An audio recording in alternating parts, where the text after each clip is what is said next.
everybody.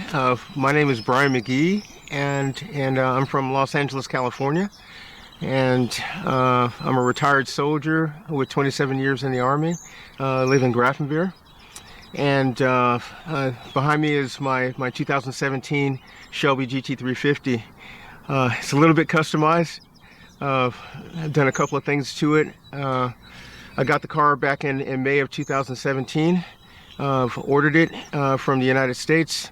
The car was custom hand built in the United States, with the engine being built in Bowling Green, Kentucky, and the body of the car being built in Dearborn, Michigan. I got the car around about April timeframe in Bremerhaven, and took a train up to Bremerhaven and then drove the car all the way back. My family and I, we said it's not going to be long before I customize the car, because I don't leave anything stock. And so as soon as I got it back, it took about a month, and then I started customizing it. The Shelby GT350 is making about 560 horsepower at the crank and 500 horsepower at the wheels. We lowered the car with a Ford Motorsport suspension. The car has Magna-Ride suspension, so it's completely track adjustable and functional.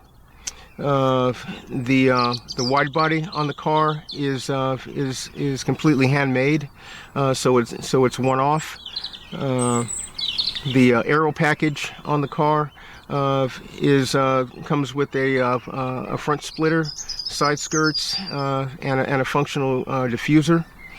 With the wing that you see on the back the Germans call it a Festbench.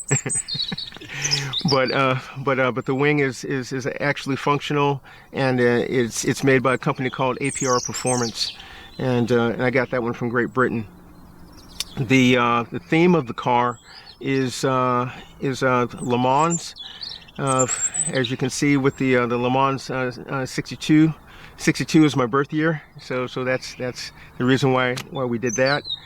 But the Le Mans theme, there's the Ford GT that won Le Mans, and originally in the early 60s, and then most recently, like about a few years back, to where they went 1, 2, 3 in Le Mans, and so we decided, why not take that theme and take it from the Ford GT that it was originally on, the racing car, and put it onto the Shelby.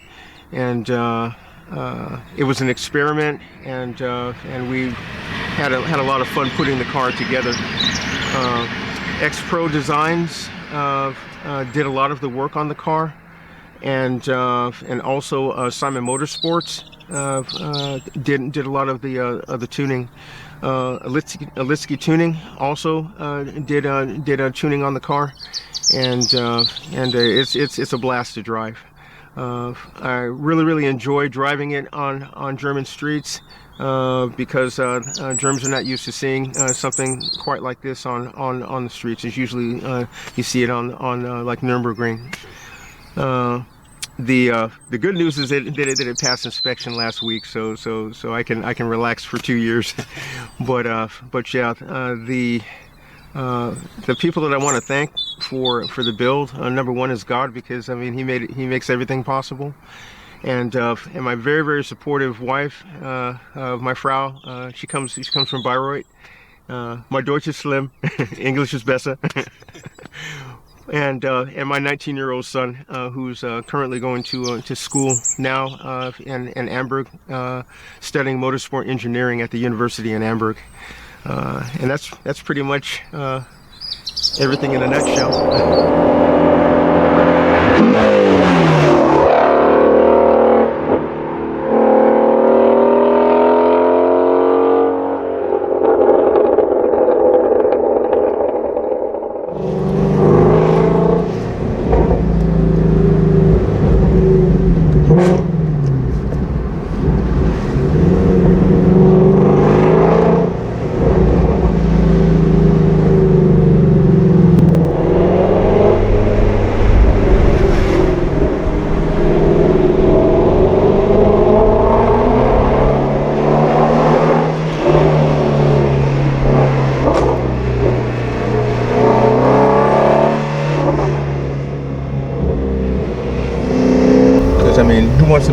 you're watching TV, and then all of a sudden, you know, you hear this go by.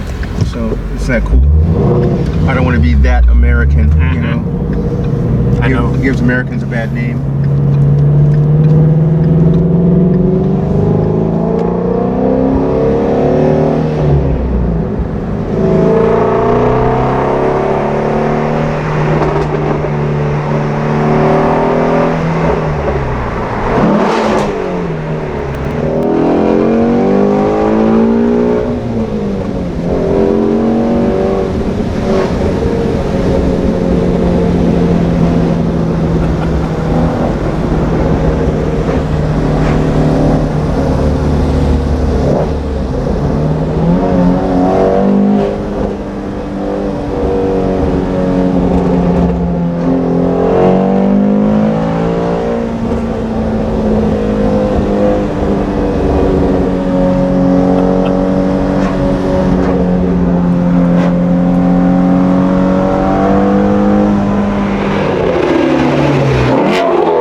Active exhaust, so I can flip a switch and it goes from street mode to track mode.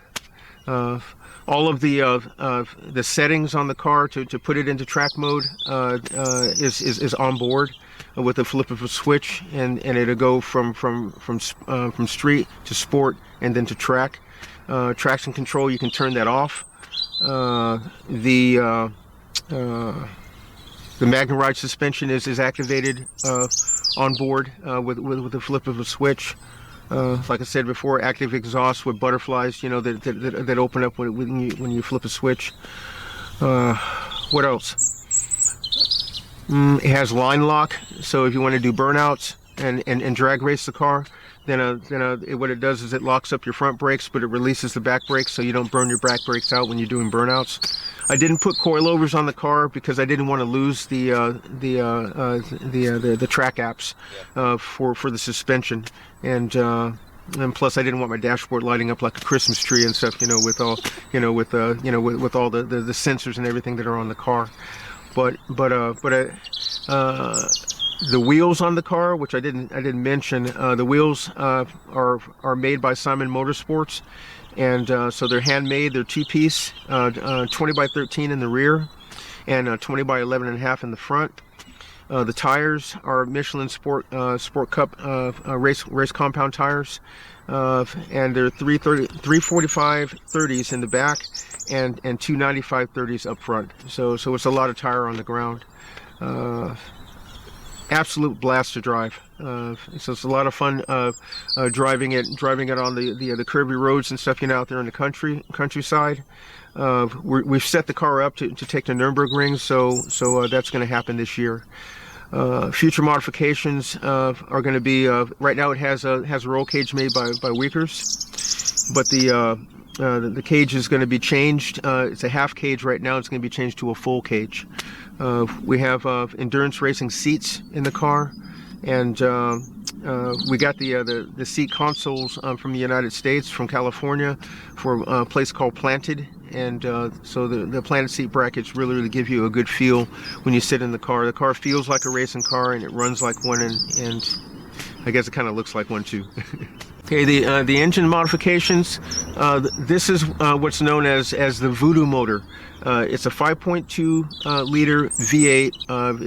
It's putting out about 560 at the crank and 500 to the wheels.